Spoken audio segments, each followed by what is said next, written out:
1965 तक सिंगापुर एक गरीब और पिछड़ा हुआ देश हुआ करता था, जहां के लोगों के पास खाने पीने के भी लाले पड़े हुए थे। बेरोजगारी और भुखमरी से लोग बेहाल थे। लोगों के पास न रहने को घर था और ना ही पहनने को कपड़े। लेकिन आज ये देश दुनिया का चौथा सबसे अमीर देश है।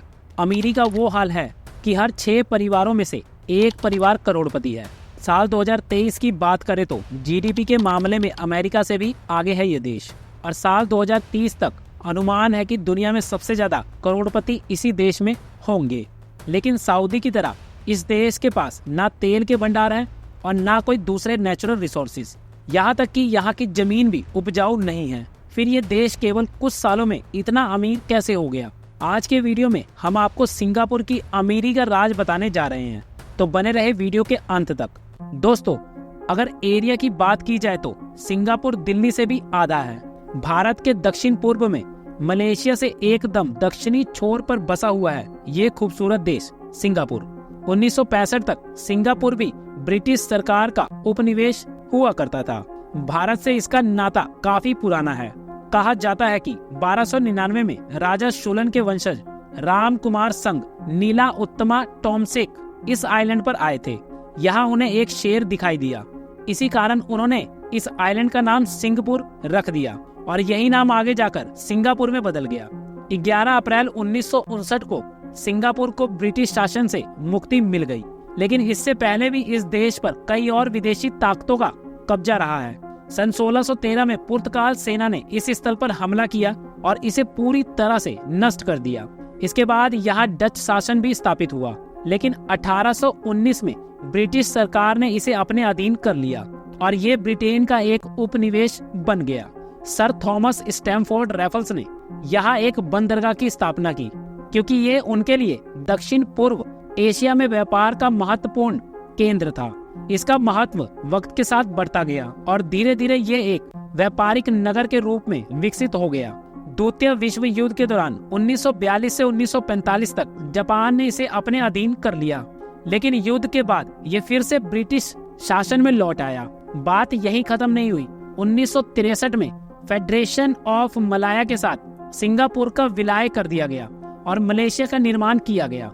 लेकिन इसके बाद हुई राजनीतिक उथल पुथल के चलते मलेशिया ने सिंगापुर को फिर से अलग कर दिया और आखिरकार 1965 में जाकर सिंगापुर एक आजाद देश बन पाया। उस समय इस देश की 2/3 से ज्यादा आबादी झुग्गी झोपड़ी में रहती थी।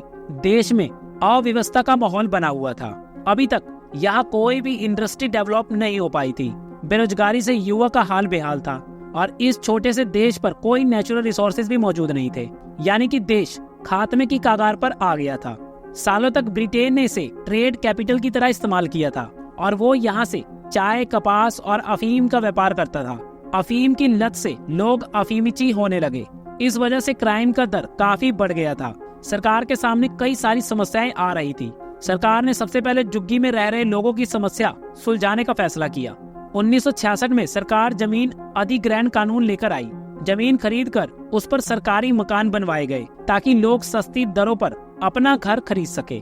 इसके अलावा लोगों में बचत की आदत डालने के लिए हर कर्मचारी की 25% तनख्वाह सरकारी सेविंग स्कीम में डाली जाने लगी, जिसमें सरकार अपनी ओर से भी उतनी ही रकम देती थी। इस स्कीम के चलते सिंगापुर के 80% नागरिकों को अपना घर मिल गया। अब देश की अर्थव्यवस्था को लाइन पर लाने की समस्या थी, तो इसके लिए सरकार ने विदेशी कंपनियों को देश में बुलाना शुरू कर लिया। सिंगापुर सरकार ने बाहर से आकर यहाँ इन्वेस्ट करने वाले बिजनेसमैन को कई तरह की रियासत देने का वादा किया। उसी समय चीन में सांस्कृतिक क्रांति ने जोर पकड़ा हुआ था, तो लोगों ने चीन और ताइवान से अपना पैसा निकालकर सिंगापुर में लगाना शुरू कर दिया। पूरी दुनिया में इन्वेस्टर्स का आना और बिजनेस समर्थक नीतियों के चलते महज 10 सालों के अंदर सिंगापुर में बेरोजगारी दर 0 पर पहुंच गया।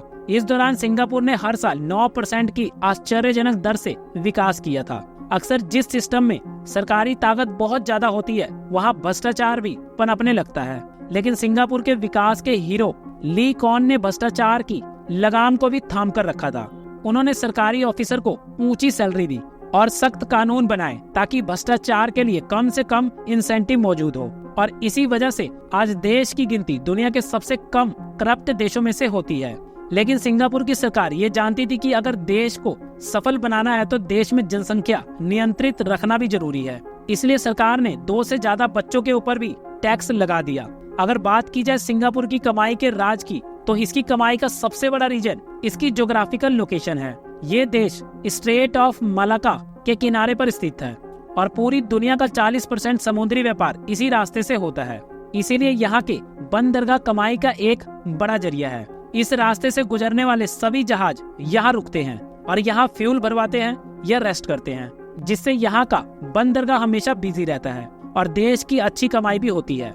इसके अलावा ली कॉन जानते थे कि आगे देश को विकसित देशों की लिस्ट में शामिल करना है तो आबादी का शिक्षित होना कितना जरूरी है। इसलिए उन्होंने देश को साक्षर बनाने के लिए काफी कदम उठाए और आज इस देश में लगभग 100% आबादी शिक्षित है। इसके अलावा सिंगापुर की सरकार ने इस देश के इंफ्रास्ट्रक्चर को भी इस तरह से डेवलप किया कि कभी झुग्गी से भरपूर इस देश में आज कई आसमान छूती इमारतें हैं। यहाँ एक से बढ़कर एक शानदार होटल है और ये आज दुनिया का इकोनॉमिक जोन बन गया है। 21वीं सदी में सिंगापुर व्यापार आदि के मामले में रोल मॉडल माना जाता है। शॉपिंग, पेट्रोकेमिकल, इलेक्ट्रॉनिक्स जैसे क्षेत्रों में अव्वल होने के चलते 54 लाख की जनसंख्या वाले देश में लगभग 2.5 लाख करोड़पति तैयार हो गए हैं।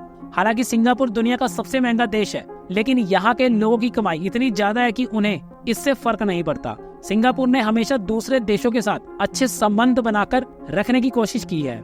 यहाँ तक कि ब्रिटेन और जापान के साथ भी उसके संबंध काफी अच्छे हैं, जबकि इन दोनों देशों ने कभी सिंगापुर पर राज किया था और इन संबंधों के परिणाम स्वरूप उसे इन देशों से अच्छा व्यापार मुनाफा मिलता है और सुरक्षा के नाम पर होने वाला भारी खर्च ही कुछ हद तक बच जाता है।